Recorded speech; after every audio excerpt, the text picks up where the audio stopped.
नमस्कार दोस्तों इस वीडियो में हम एमएसएमई के बारे में डिटेल्स में जानेंगे। दोस्तों वीडियो स्टार्ट करने से पहले आइए हम जान लेते हैं कि इस वीडियो में हम एमएसएमई के किन किन डायमेंशन के बारे में बात करेंगे। तो दोस्तों सबसे पहले हम जानेंगे एमएसएमई क्या है और यह क्यों चर्चा में है। सेकेंड हम बात करेंगे कि एमएसएमई किस एक्ट के द्वारा गवर्नेंस होता है। थर्ड में हम जानेंगे कि सरकार ने एमएसएमई की न्यू डेफिनेशन क्या तय की है और लास्ट में हम यह जानेंगे कि इससे होने वाले फायदे क्या क्या होंगे। तो दोस्तों इस वीडियो में आप लास्ट तक बने रहिएगा। तो आइए वीडियो स्टार्ट करते हैं। सबसे पहले एमएसएमई क्या है। दोस्तों एमएसएमई का पूरा नाम है माइक्रो स्मॉल मीडियम इंटरप्राइजेज, यानी सूक्ष्म लघु मध्यम उद्योग, जिसको भारत सरकार के एमएसएमई मंत्रालय द्वारा हैंडल किया जाता है।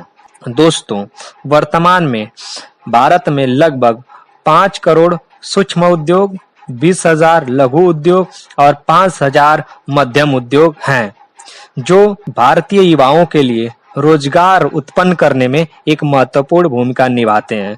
दोस्तों इससे आप अनुमान लगा सकते हैं कि भारत के जीडीपी में इनका कितना योगदान होगा और यह भारत सरकार के लिए कितना महत्वपूर्ण है। तो दोस्तों अब आइए जान लेते हैं कि यह चर्चा में क्यों है। दोस्तों आप सभी जानते होंगे कि 12 मई को राष्ट्र को संबोधित करते हुए हमारे प्रधानमंत्री ने इकोनॉमी को बूस्ट करने के लिए 20 लाख करोड़ रुपए पैकेज की घोषणा की थी, जिसका 13 मई को हमारी वित्त मंत्री निर्मला सीतारमण ने एमएसएमई उद्योग के लिए फर्स्ट पैकेज की घोषणा की थी। तो उसमें भारत सरकार ने एमएसएमई के लिए एक न्यू डेफिनेशन तय की थी। आइए अब जानते हैं कि वह न्यू डेफिनेशन क्या है। दोस्तों न्यू डेफिनेशन को जानने से पहले हम जान लेते हैं कि एमएसएमई किस एक्ट के द्वारा गवर्नेंस होता है। भारत सरकार द्वारा micro small and medium enterprises development act 2006 लाया गया, जिसके तहत एमएसएमई के विकास के लिए सरकार द्वारा कई प्रावधान किए गए। आइए जानते हैं कि इस एक्ट को लाने के पीछे सरकार का क्या उद्देश्य था। फर्स्ट, सरकार ने एमएसएमई को बढ़ावा देने और इसके विकास के लिए इस एक्ट को लाया था। सेकेंड, इसमें था रोजगार उत्पन्न करने के लिए। थर्ड था प्रतिस्पर्धा बढ़ाने के लिए। फोर्थ था जीडीपी को बूस्ट करने के लिए और लास्ट था एक्सपोर्ट को बढ़ाने के लिए। तो इनके पीछे सरकार के ये सारे कई मकसद थे, जिसको ध्यान में रखते हुए सरकार ने इस एक्ट को लाया था। अब आइए सरकार ने जो एमएसएमई के लिए न्यू डेफिनेशन तय की है उसके बारे में जान लेते हैं। दोस्तों सबसे पहले हम जो एमएसएमई की डेफिनेशन अभी तक एग्जिस्ट थी उसके बारे में बात कर लेते हैं।